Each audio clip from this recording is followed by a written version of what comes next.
Sa number 10,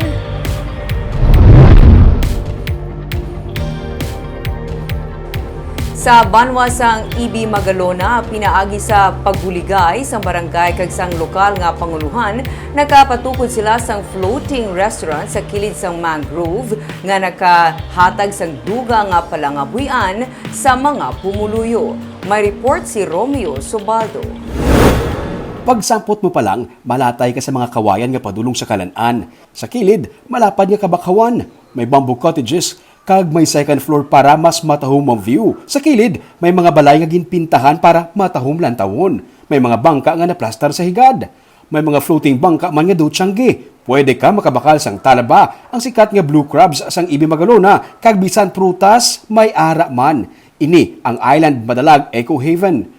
Sa top view, daw isla ang shape sa lugar nga himo sa kawayan. Istorya ni Mayor Marvin Malacon, nagakalabyan niya lang sa una kung nagbike siya ang ini nga lugar, kag napensaran niya nga pahimuan sa proyekto kung sa diin makaganar ang mga pumuluyo kag makahatag pa sang dugang nga trabaho.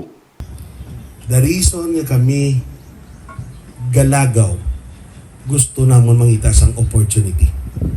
Gusto namon lang taon anong pwede sa sininga lugar.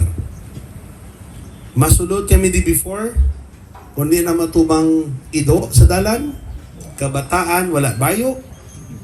Kung kaisa, miskandiin na kita kapulungko, dira. May kapihan, wala kita butangan, kantuan ni kalapihan.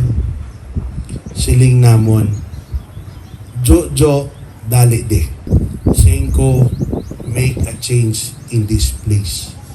And what you see right now is a new tourist destination in the 3rd District, especially in our place. Sutukin ang specialty sang kalan-an, sugba, tula, kinilaw, kasag kag talaba. Kag syempre, hindi madula ang ibang mga seafood pareho sang isda kag pasayan. Suno kay Jojo Vargas, ang Environment and Natural Resources Officer sang Banwa, ini ang resulta sang ilawalauntat nga pagpananom sang bakaw. Karon, na-enjoy na nila ang kadamuon sang produkto gikan sa baybayon. Diri, no, ang ginimo naman ni naton to showcase nga sa ginapabugal sa aton banwa, kag ang aton nga ginapabugal permi is ang aton mangrove. So, kumbaga, ROI na ni sa pagpananom niyo sang una sang mangrove diri, no? Return of investment. Ang kalabanan sa staff sang kalan-an, mga pumuluyo mismo sang madalag. Iban sa ila, gikan sa mga dalag ko pang resort kag hotel. Suno pa kay Mayor Malacon, ginalantaw niya nga ang Isla Madalag, ang mangin isa ka tourist destination sa 3rd District. May partnership ang Banwa kag ang barangay sa pagpadalagan sini. Pangabaylan sang alkalde, nga mapabilin ang katinlo kag kalinong sa lugar. To the local official, kinlanlan nyo gid sa political will para mag-successful sini. I told them, minano kaayo ka lugar, minano ka nami ka pagkaon, importante the welcoming of the locals kag ang matawhay nga lugar imintinar.